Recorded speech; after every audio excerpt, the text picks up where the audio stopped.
আজকে 21শে ফেব্রুয়ারি উপলক্ষে আমি যখন ফুল দিতে গেলাম 12টা 1 মিনিটে ফুল দেওয়ার কথা এবং ওয়ারেন্ট অফ প্রেসিডেন্ট অনুযায়ী আমি সবচেয়ে আগে ফুল দেব নির্বাচিত সংসদ সদস্য হিসেবে।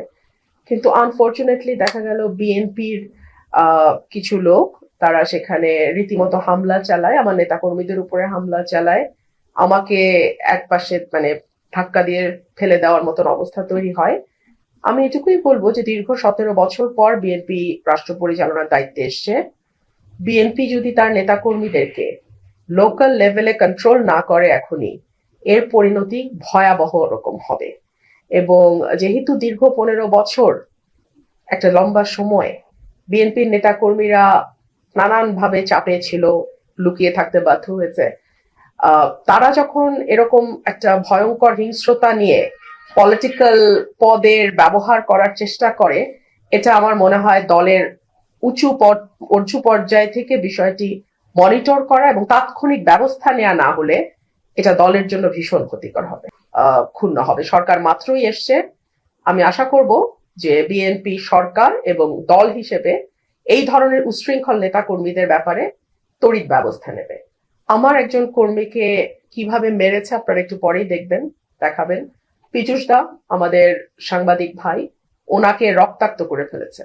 সো বিএনপি কে এখনই যদি নিজেদের কন্ট্রোল না করে বিএনপি, এর পরিণতি ভয়াবহ হবে, আমি এটুকুই বলবো। এটা একেবারে পূর্ব পরিকল্পিত হামলা এবং উপজেলার নেতারা, এবং সেখানে কিন্তু উপজেলার প্রেসিডেন্ট সেক্রেটারি ছিল না, আমরা কিন্তু উপজেলা প্রেসিডেন্ট সেক্রেটারিকে দেখি নাই। এখানে গুন্ডা প্রকৃতির একটা লোক, উনি এই হিসাবে এইভাবে এলাকায় এভাবেই পরিচিত, সেই লোকের নেতৃত্বে কিছু উচ্ছৃঙ্খল ছেলে পেলে তারা গিয়ে হামলাটা চালায়।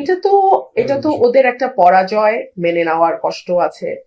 আমি এখান থেকে স্বতন্ত্র জিতে গেছি, ওনারা কোটি কোটি টাকার লেনদেন করেও পারেন নাই, ব্যালট স্টাফ করেছেন, ওনার ছেলে সেনাবাহিনীতে আছে, সেই পরিচয় ব্যবহার করে নানানভাবে চেষ্টা করেছেন, কাজ হয় নাই।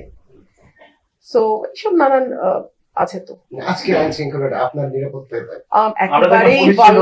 একেবারেই ভালনারেবল আইন শৃঙ্খলা পরিস্থিতির নাজুক। আমি দেখলাম পুলিশ চেষ্টা করেছে। আর দেখুন, যখন সরকারি দলের নেতা কর্মীরা এরকম ভয়াবহভাবে তাণ্ডব চালায়, তখন আসলে 5টা 10 জন পুলিশ কিন্তু সেটা কন্ট্রোল করতে পারে না, চাইলেও পারবে না। সো এটা খুব একটা ভয়াবহ পরিস্থিতি তৈরি হয়। আমি মামলা করে চেয়েছি, সার্টেনলি বিচার চাই। আরে বিচার চাই মানে বিচার করব, বিচার চাবো মানে মামলা করতে গেছে। আমি জানি না, এফআইআর দেখে আমি আমার সাথে আলাপ করে নিশ্চয় করবে। বিএনপির স্থানীয় লোকাল লিডাররা, সে মারবে? এই তাহলে এই সরকারের ক্যারেক্টার? প্রথমত এটা সত্য না, দ্বিতীয়ত যদি যাই তো উস্কানি তো ডেফিনেটলি এটা তো একটা দলবদ্ধ সংঘবদ্ধ আক্রমণ দেশীয় অস্ত্র শস্ত্র নিয়ে। এটা কিছু না, যেটা হয় যে অশিক্ষিত লিডারশিপ যারা স্থানীয় থাকে তার এক ধরনের পাঙ্গা লড়তে চায়, এটাই, আর কিছু না। এটা পুলিশ তদন্ত করুক, যদি প্রাণনাশের কোনো চেষ্টা হয়ে থাকে আমি আশা করব সেটা সঠিকভাবে তদন্ত করে সেটার বিচার হবে।